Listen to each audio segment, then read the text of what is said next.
All right, this Rudolph the red-nosed reindeer nose is not caused by alcoholism. I was an addict for a while. I was alcoholic and drug user, in large part due to scrupulosity, OCD, panic, and physical pain, the painkillers and narcotics. But so I say this very humbly. I've sexually sinned. I fathered two children that were aborted in my teenage years. And, that's serious stuff.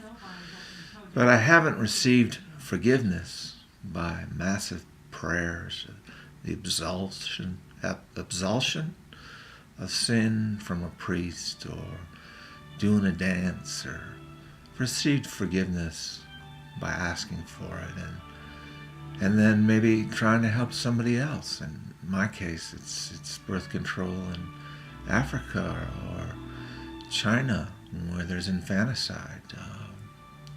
And they're calling that an abortion.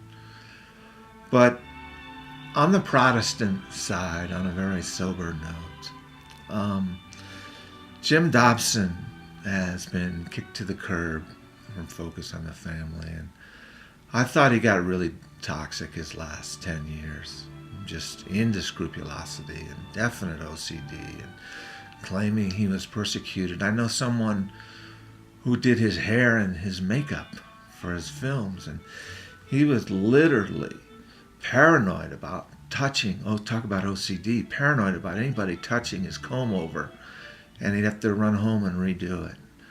So that's an inside story about Jimmy Dean Dobson. Pat Robertson claimed he raised huge amounts of money by horrifying people about homosexuals. First, it was this outrageous pride parades with nudity and all kinds of outrageous behavior, which was 0.001% behavior of gay people. And then when he bled that one dry, they wanted to be monogamous. They wanted to have the commitment of marriage. Then they're going to ruin the nuclear family. Well, Pat Robertson might as well join Jimmy Falwell, because they both had indulgences. Jimmy Falwell was morbidly obese. He was a fundamentalist. And his big thing was about indulgent behavior. So you have this gluttonous, lard-ass guy in the fundamentalist camp rambling on and on about homosexual indulgence or sexual indulgence, and he couldn't control the fork going into his own mouth, which led to his death. If he had a good diet and exercise, he would be alive today. And Pat Robertson, Jimmy Dean Dobson, Jerry Falwell, Jimmy Baaker. And this is a case where a guy was over-crucified. He had an affair with a woman and was put in jail because of it, basically. This overbooking these reservations or overbooking these timeshares, I don't think that had anything to do with it. I think you go to jail for a year or two for that, not 9 years. His sentence was finally reduced to 6 years, I believe. So there's a situation where someone's persecuted for their hypocrisy, and I'm a hypocrite, and maybe you are too. And the most disturbing one of all is Billy Graham. There's a guy who's related genetically, bloodline, who works here, who I've gotten to know. Let's call him Steve or Rick or Bob. And he explained to me how Billy Graham neglected the other side of the family, his side of the family, and just totally ignored them when they were in financial dire circumstances. Billy Graham was a glamour boy. There's actually pictures of him posed, in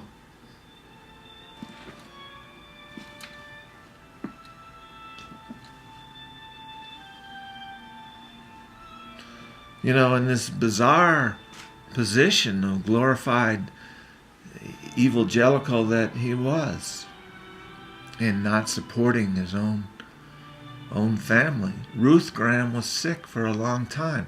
Why? She hurt her hip trying to fix it off a swing for the children. Well, why wasn't Billy fixing the fucking swing for the children? Because he was off on crusades, and he finally came to his senses in the very end and said he would have done far less crusades. But get this, he doesn't say I would have done far less crusades and supported the other half of the family and fixed the damn swing. He says he would have done less crusades to study.